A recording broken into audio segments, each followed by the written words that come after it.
안녕하세요. 맹이 순이입니다. 오랜만이에요, 여러분. 롱타임 노씨 저 오랜만에 이렇게 앉아서 찍는 것 같다, 생각해보니까. 거의 한 달 됐네. 라방 할 때만 이렇게 앉아서 하고. 이렇게 토크 컨텐츠 자체가 진짜 오랜만인 것 같다.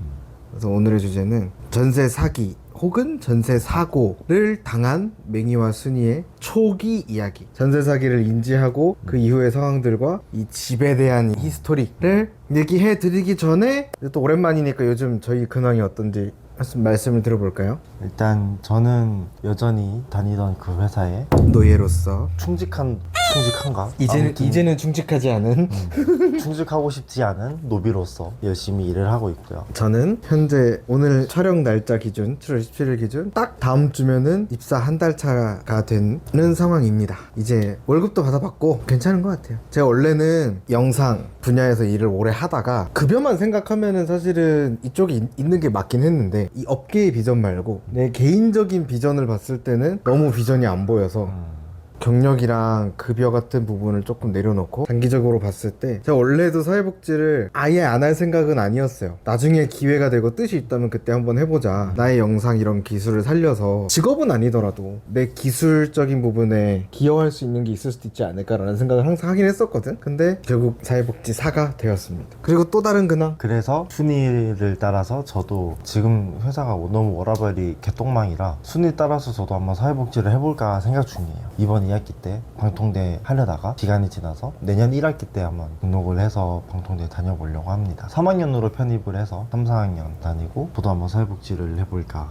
생각 중이에요. 혹여나 이제 저 사람도 사회복지로 이 사람도 사회복지로를 듣고 혹시나 사회복지를 꿈꾸시는 분이 있다 그러면은 응원합니다. 하지만 현실이 그렇게 녹록지는 않을 수 있다. 다녀보니까 알겠더라고요. 생각보다 이제 아쉽더라고요. 순이가 항상 저한테 그 얘기를 했어요. 뭐든 다 정말 다 괜찮은데 급여 부분 조금 아쉬울 거라고 말을 했는데 저는 항상 그렇게 생각을 해요. 지금보다 낫겠지. 물론 급여는 지금이 조금 더 이제 많이 벌긴 하지만 다른 모든 상황을 다 통틀어 봤을 때 그래 지금보다 낫겠지 라고 생각을 합니다. 이 업계에 그런 말도 있어요. 사회복지사 2명이 결혼하면 최소 차상이라고.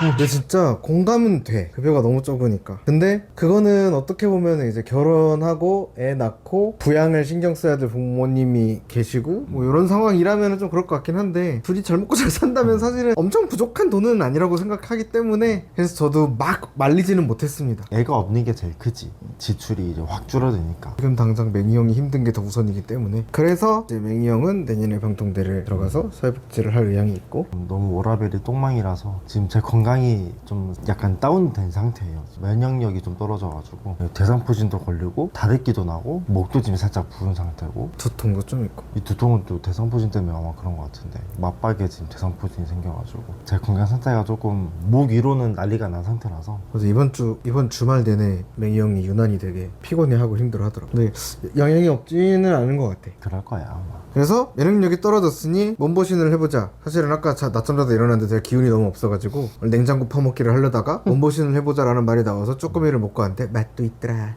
맛도 있더라. 사실은 기운이 떨어진 게 아니라 배고픈 것 같다. 그래서 맛있게 먹고 왔지.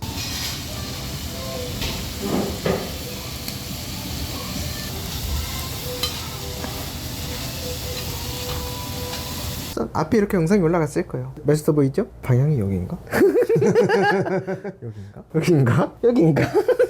뭐 어디 올라가겠지 뭐. 잘 모르겠고 이제 본론에 한번 들어가 보겠습니다. 일단 어떻게 왜 손해사게 됐는지 설명을 해주시죠. 일단 전 회사에 다닐 때는 제가 사택에 살았거든요. 근데 사택이 성남이었고 그 전 회사는 강남이었는데 사택이다 보니까 퇴사를 하게 되면은 당연히 방을 빼야 되는 상황이었고 그래서 퇴사하기 전주에 12월 17일인가 아마 계약을 했을 거야 이 집이. 12월 말 금요일날 퇴사를 하고 토요일날 이사를 하고 그 다음 주 월요일날 바로 지금 회사에 입사를 했지. 엄청 빡셌던 거지 이사 일정이. 그래서 일단 수원에 오게 됐고 수원으로 오게 된 이유는 서울 집값이 다들 아시다시피 너무 이게 말이 안 되는 가격이라 그래서 일단 서울 밖으로 좀 빠져야겠다. 근데 그냥 무턱대고 빠지면 너무 힘드니까 최대한 역세권으로 강남으로 한 번에 진입을 할 수 있는 호선을 골라보자 해서 수원으로 오게 됐고. 사실 저는 자취를 진짜 오래 해가지고 저만의 집 보는 기준이 꽤 있어요. 근데 맹이 형은 주로 이제 사택을 살다 보니 이제 사택은 대체로 이제 높은 금액대를 집에 구하고 여유가 있으니까 그치, 회사 돈으로 하게 되는 거라. 주로 아파트를 보고 이러다 보니까 맹이 형이 이제 순수한 자취를 위한 집을 보는 경험이 없는 거야. 그러다 보니까 처음에 이제 수원으로 이사를 했다 그랬을 때 좀 왜지 싶은 게 좀 있긴 했어요. 왜냐면 사실은 서울에서 경기도로 나와 버리는 순간 교통이 아무리 좋다고 해도 무조건 안 좋아. 차를 끌고 출퇴근하는 상황이 아니면 무조건 안 좋을 수밖에 없는데 서울이랑 붙어있는 경기도가 아니라면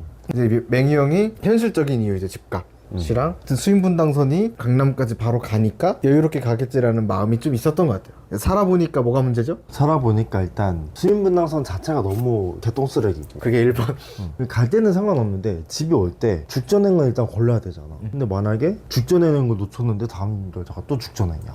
그럼 차 두 대를 보내야 돼. 일단 그것도 있고 배차 가격도 좀 그렇긴 하지만, 그리고 이렇게 오래 걸릴 줄 몰랐어. 일단 수인 분당선이 앉아가기가 힘들어요. 앉아가기가 힘든데 그걸 전혀 생각을 못했던 거지. 당연히 이제 외선이고 강남이니까 엔간은 뭐 중간에서 한 번은 앉겠지라고 생각했지만 대체로 목적지가 다 강남이거든요. 수인분당선 일단 처음 타봤기 때문에 수원 오고 나서 이렇게 해린 줄 몰랐어. 가장 큰 이유는 일단 퇴근 시간이 이렇게 늦을 줄 몰랐다는 거. 그런 여타 조건에 의해서 수원을 구했지만 그런 조건에 의해서 또 더 이상 수원에 살 의미를 못 찾아서 맹이 형이 진짜 출퇴근하는 거 너무 스트레스 받아 하기도 했고, 저도 이제 지금 회사 입사하기 전부터 서울에서 일을 하고 싶다라는 생각이 계속 있었기 때문에 그러니까 수원에서 살 필요가 없어진 거죠. 그래서 저희는 올해 12월 말에 계약이 만료되면 연장을 안 하고 계약 만료로 집을 나가고 서울로 올라가려고 했어요. 근데 갑자기 계약 만료 6개월 전에 집주인이 파산이 됐다고 회생법원에서 등기가 왔더라고요. 처음에 이제 등기 처음 왔던 날은 제가 출근하느라 등기를 못 받아가지고 다음날 출근해가지고 회생법원에다가 전화를 해봤어요. 이제 등기번호 물어보고 무슨 내용이냐 하니까 집주인 파산했다고 안내차 날라온 등기다 라고 하더라고. 그 얘기 딱 듣고 진짜 멘탈 나갔어. 내 1억 5천은? 사실 내 돈도 아닌 은행 돈 1억 5천. 어차피 은행 돈이긴 하지만 진짜 못 돌려받게 되면은 내가 내야 되는 거잖아. 그렇지. 은행한테.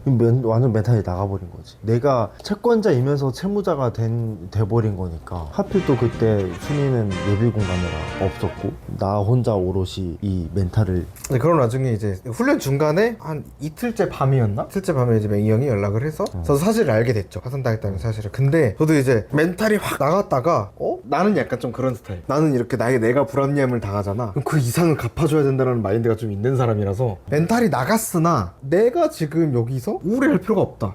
어떻게 내가 이 집주인에게 똥을 내가 먹은 거에 2배를 먹일 수 있을까? 똥차를 갖다 줘야지. 그런 고민을 이제 그때부터 시작하게 되면서 맹이 형에게 각종 정보들을 막 전달하자. 그게 좀 도움이 됐을라나? 그런 나의 행동이? 도움됐지. 물론 뭐 내가 찾아본 것도 있긴 한데, 내가 사무실에서 찾아본 것도 있고 이제 순이가 뭐 이것저것 정보 알려준 것도 있고 해가지고 이제 순이 예비군 끝나는 날 1편 영상에서 봤듯이 성남 갔다 오고 회생법원 갔다 오고 뭐 동사무소 갔고 등기소 가고 뭐 이러면서 나름의 이제 대응할 수 있을 만한 것들을 그때부터 조금씩 준비를 했습니다. 뭐 서류 필요한 거 있으면 떼고 여기저기 막 상담도 받아보고 그렇게 해서 그 뒤로는 뭐 사실 뭐 딱히 사실은 현재 기준으로는 사실 진척된 게 없어요. 지금 이후로 우리가 해야 될 게 8월 중에 채권자 집회를 한 번 가야 되고 채권 신고도 해야 왜 되고, 연락이 없어? 근데 저희가 지금 목표를 하고 있는 거는 이 집에 중도 해지 합의서를 써서 그걸 기준으로 이제 여기에 임차권 등기 명령을 신청하고, 다행히 보증보험이 가입되어 있어서 보증보험 이행 청구를 해서 정말 재수가 좋으면 올해 안에 나갈 수 있는 걸로 생각은 하고 있는데, 늦으면 진짜 한 내년 중순쯤 나가지 않을까 라는 생각도 하고 있긴 합니다. 8월 채권자 집회를 하고 나서 그날 바로 파산관제인이 중도 해지 합의를 해준다면은 그 다음날 바로 임차권 등기 명령 걸고 9월 10월 그쯤부터 이행 청구를 하게 되면은, 그러면 진짜 빠르면 올해, 늦어도 한 1월 중순 말 그쯤에는 나가지 않을까 싶은데, 만약에 우리 채권자 집회했을 때 중도 해지가 안 된다 그러면은 원래 우리 계약 만료일 때 그때까지 기다렸다가 그때부터 임차권 등기 명령 걸고 이행 청구하고, 그러면은 진짜 재수 없으면은 내년 한 6월 7월. 7월 진짜 뭐 더 늦어지면 8월까지는 갈 수도 있고. 사실 이게 장기전으로 보면 안 되는 이유가 그 사이에 뭐 파산 신청이 확정이 돼서 경매로 넘어가거나 이러면 진짜 골치 아파지거든요. 그럼 이제 빈털터리 되는 거지. 그렇기 때문에 저희가 사실은 보증보험이 있음에도 불구하고 중도계약 해지 합의서를 해서 최대한 과정을 더 늘리고 싶지 않아서 빨리 끝내려고 하는 건데 불안해요 계속. 그러니까 집주인이 회상 신청까지 가게 되면은 그때는 이제 우리가 채권자 순위가 밀려나기 때문에 이 은행이 1채권자가 아마 되는 걸로 알고 있거든요. 1순위가. 그래서 은행에다가 먼저 채권을 다 갚고 채무를, 그리고 그 남은 채무 중에서 채권자들끼리 조금씩 논아가는 그런 걸로 알고 있어. 이게 너무 이제 또 이 집주인에 대한 그런 상황을 특정하게 될까봐 조금 조심스럽긴 한데, 나는 건물주라서 이 건물의 건물주예요. 이 집에 대한 권리만 갖고 있는 게 아니라 이 건물 통으로 다 갖고 있는 사람이어가지고 나름 신뢰가 좀 있었어. 경제적인 능력도 있고 뭔가 좀 사업을 하는 사람이라거나 뭐 그런 좀 여력이 있는 사람일 거라고 판단을 했지. 왜냐면 우리가 이 집주인에 대해서 정보 조회를 할 수 있다거나 이런 개인적인 부분을 알 수는 없으니까. 그치, 계약할 때는 몰랐지. 근데 파산이 진행되고 나서 이런 상황에 대해서 이제 조금 알고 싶어서 파산 신청 열람을 했어요. 근데 보니까 그냥 직장인이더라고요. 그냥 직장인이고 급여가 뭐 엄청 높거나 뭐 그러지도 않은데 은행에서 땡빛을 져서 이 집을 갭 투자를 해서 이 집의 시세가 좀 오르면 그때 팔려고 했는데 시세도 안 오르고 팔리지도 않고, 그래서 이자는 한 100 얼마가 나가고 있는데 시세는 안 오르고, 근데 시세가 안 오르면은 우리가 나갈 때 사람을 구하면은 마이너스가 생기잖아. 마이너스 3천이든 뭐 5천이든 이렇게 생겨버리니까 이제 그런 부담을 지고 싶지 않아서 파산을 한 것 같은데, 일단 첫 번째 의문, 도대체 어떤 월급쟁이가 10억이 넘는 빚을 지고 갭 투자를 시도하는가? 이건 정말 너무 모험이었던 거지. 그래서 나는 이게 사고라고 볼 수가 있는 걸까? 이 갭 투자 자체가 어떻게 보면 사기가 아닐까? 왜냐면 기본적으로 일단 이 사람이 아예 본인 돈으로만 투자를 해서 전세를 주고 그 전세 돈을 가지고 있다가 뭐 이런 게 아니고, 완전 한 푼도 없는 사람이 빚져가지고 사람들의 돈을 이제 융통을 한 건데, 그럼 이건 사고가 아니라 사기 아닐까? 처음부터 요 건물 자체의 월세라고는 2층에 사무실 하나 있는 거 그게 다고, 모든 전세대가 다 여기 전세거든요. 그러니까 건물에서 나올 돈도 없고 이자는 계속 나가고, 그것도 뭐 급여가 오르는 것도 아니고 로또 맞은 것도 아니고, 그러니까 이게 집주인 입장에서는 당연히 변제 능력이 떨어질 수밖에 없지. 그러니까 목적성이 건물의 집값이 올라서 나오는 수익성 하나뿐인데 이것만 가지고 이렇게 많은 사람들의 돈을 묶어두고 있는 거는 내가 봤을 땐 사기가 맞는 것 같다. 그래서 제가 처음에 사고인가 사기인가 라고 했잖아요. 나는 이걸만 봤을 땐 사기인 것 같아. 의도가 불순했든 불순하지 않았든 변제 능력이 없는 상태에서 우리를 받았다라는 건 이거는 사기가 아닐까 싶어. 그래가지고 그거에 약간 좀 1차 의문, 2차 의문, 나중에 이제 문자가 왔어요. 파산 신청을 해야지만 현재 살고 있는 사람들의 보증금을 보호할 수 있다 라는 문자가 왔는데, 이 문자를 보면서 으잉 싶었던 거, 그러면은 미리 사전에 공유를 좀 해주던가. 그럼 우리가 인지를 하고 있었을 테니까 중도 계약 해지 협의서를 먼저 써주고 그렇게 했을 수도 있고, 아니면은 우리가 인지를 먼저 하고 있었으니까 집주인이랑은 이런 얘기가 됐으니 합의서를 써주셨으면 좋겠다, 이렇게 얘기라도 할 수 있었는데 진짜 뒤통수 맞았어요. 그러니까 정확하게 뭐라고 왔냐면은, 처음에 이제 파산 선고 받았다고 제가 먼저 등기 받고 나서 집주인한테 문자를 했어요. 이렇게 파산이라는 이게 무슨 말이냐. 그러니까 집주인이 그러더라고요. 지금 변제 능력이 안 돼서 세입자들의 전세 보증금을 지킬 수 있는 유일한 방법이 파산 선고다. 그래서 파산 신청을 하게 됐다. 미안하다. 이런 말도 안 되는 소리를 해가지고, 그러면은 4월 달에 이미 파산 신청을 했는데 6월 달에 선고가 나고, 그 안에 4월에서 6월 그 2달 동안에 미리, 그때라도 미리 말을 해줬다면 파산 선고가 나기 직전쯤에 중도 해지 합의를 하고, 그리고 파산 선고가 나고 그 다음에 바로 보증 이행 청구를 했다면 지금까지 이렇게 일이 커질지는 않았을 것 같은데. 그래서 나는 이게 사고가 아니라 사기라고 보는 이유가, 변제 능력이 없어서 파산을 했는데 여기 살고 있는 사람들에게는 양해를 하나도 구하지 않고 통수로 쳤어. 그냥 때렸어요. 나는 이걸 사고라고 보지 않아. 그렇기 때문에 이건 사기인 거야. 그렇게 의문을 갖는 분들이 있을 수도 있어요. 보증보험도 가입되어 있고, 그러면은 처음부터 이 사람이 변제 능력이 있었는지 없었는지도 모르고, 그럼 이거는 사기가 아니라 사고 아니냐. 1년의 느낌상으로 봤을 때는 사고 같은데, 파산 신청서를 봤을 때는 사고인데 우리가 뭐 느끼는 것도 그렇고 집주인의 의도가 너무 사기인 거야. 변제 능력이 없는 상황에서 사람들 받았고 투자로 이 건물을 샀고 갭투자로 집을 샀는데 세입자를 받았다라는 건 사기거든, 내가 봤을 때. 시세가 오를지 안 오를지 어떻게 알아? 그리고 자기 뜻대로 그냥 이렇게 해야 뭐 보증 뭐 어쩌고저쩌고 해가지고 뭐 지킬 수 있으니 파산 신고를 해야겠다라고 자기 혼자 판단하고 자기 혼자 했어. 그럼 우리는 돈을 받아야 되는 우리는. 근데 그런 과정을 보다 보니까 이거는 사기가 맞다 라는 생각이 들은 거고, 여튼 어찌됐든 현실적으로 지금 상황에서는 저희가 할 수 있는 게 아무것도 없어요.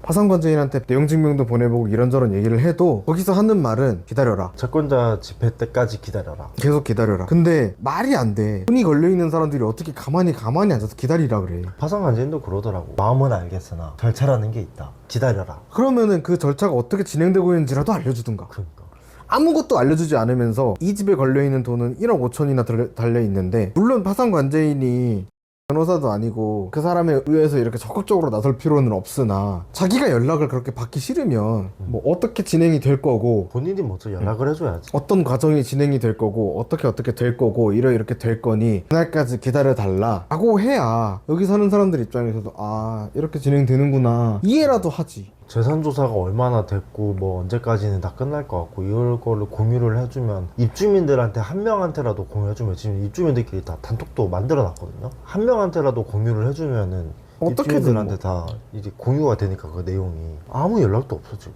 한 달이 다 돼가는데, 한 달 넘었네. 그렇다 보니 여러모로 이제 진척은 전혀 없고요. 어디서는 뭐 파산관제인이랑 얘기가 안 돼도 뭐 내용 증명을 보내면 뭐 어쩌고 할 수 있다 뭐 하는데, 그것도 뭐 현실적인 것 같지는 않고요. 일단 사람마다 말이 다 달라가지고.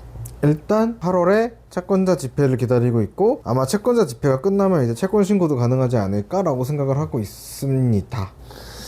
일단은 뭐라도 좀 빨리빨리 진행이 됐으면 좋겠어. 답답해. 지금 저희 전세 사기의 현황은 그렇습니다. 그래서 앞으로 계속 뭐 영상이 올라갈 것 같긴 한데, 저희도 각자의 행업이 있고 이게 어떻게 진척이 되고 어떻게 방향이 갈지 모르기 때문에 저희도 사실은 이런 상황이 있지만 전달해 드릴 수 있는 게 없어요. 그렇다고 가만히 앉아서 아무것도 안 할 수는 없기에 여러분들에게 이런 상황을 전달이라도 해드리는 겁니다. 그리고 영상이 사실 잘 안 올라왔던 이유는 전세 사기 때문이 아니에요.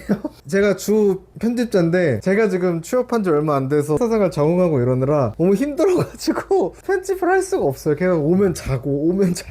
사실 저희 인스타 보시면 아시겠지만 주말마다 스토리든 뭐 게시물이든 뭐가 올라가긴 하거든요. 저희가 뭐 전세 사기 때문에 이것저것 하느라 그런 건 아니고, 그냥 저희가 힘들고 너무 지쳐서 회사 생활 하느라. 저희가 전세 사기 때문에 되게 막 엄청 힘들어하고 그럴 거다라고 생각하시는 분들이 있을 것 같아서 힘들긴 한데, 그 정도까지는 그렇게 걱정하지 않으셔도 됩니다. 저희 사실 잘 살고 있어요. 잘 먹고. 잘 먹고 잘 싸고 잘 자고 그러고 있어요 저희.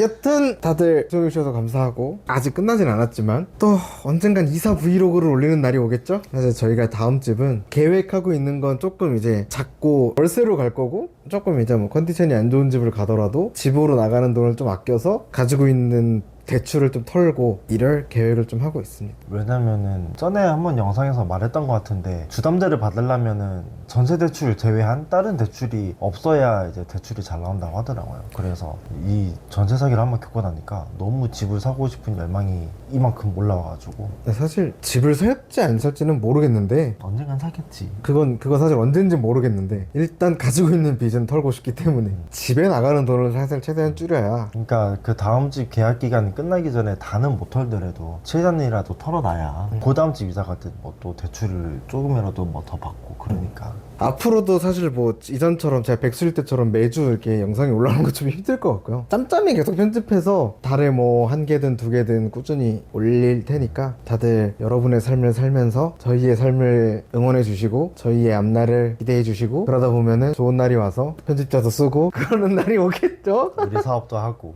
잘 모르겠다. 여튼 진짜 다들 안녕. 날씨 더운데 더위 조심하시고요. 다들 바이바이. 안녕.